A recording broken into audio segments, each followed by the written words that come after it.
What's going on, fellow card collectors? And man, do I have an exciting video for you today. As y'all know, I just completed my Ed Foster and Dutch Jordan project, the T206, T210, and T211 Red Sun.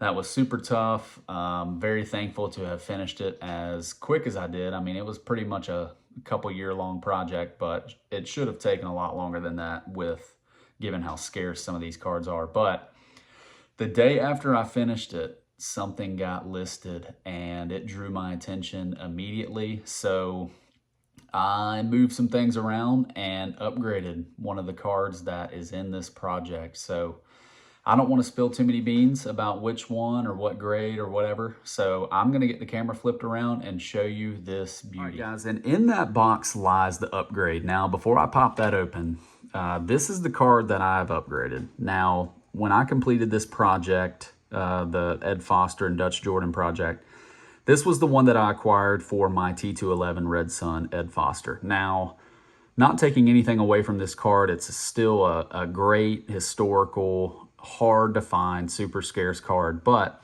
when I looked at the SGC and PSA pop reports, there were none higher than a 1.5 on PSA. So I knew I was kind of striking out there as far as finding a better copy. But on SGC, there was one graded a 4 and there were 2 5s. The rest, I think there was 1 1 and an authentic maybe.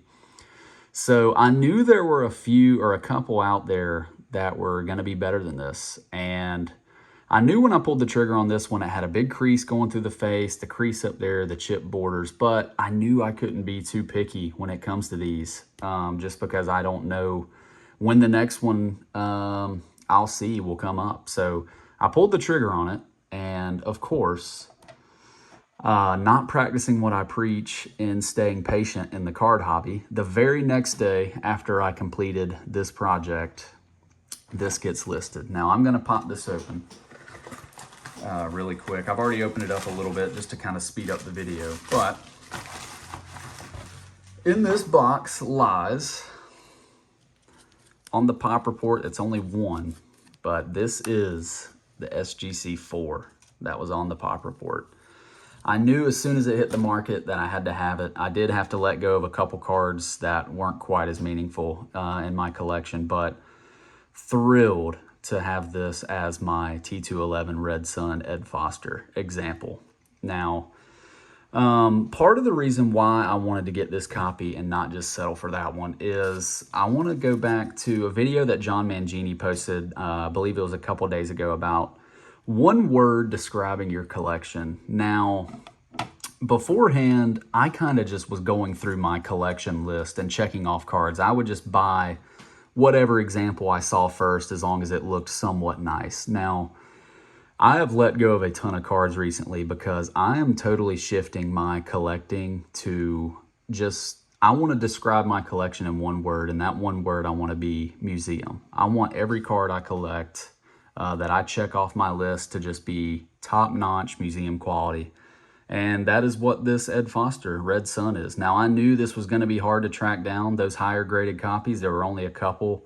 But what are the odds this was listed the next day after I finished this run? So I instantly pulled the trigger on it. I was able to message the guy. I was able to figure out who the seller was and made a deal off of eBay. But it pairs super nicely with his T210 Old Mill, also in a 4. So I will be getting rid of this one. If anybody's interested in it, just hit me up. But yeah, guys, super thrilled to be able to acquire this. Even though I had to let go of some, this one means way more to me with that Dutch Jordan and Ed Foster project. So hope you guys enjoyed this video, and like always, stay tuned for the next one. Peace.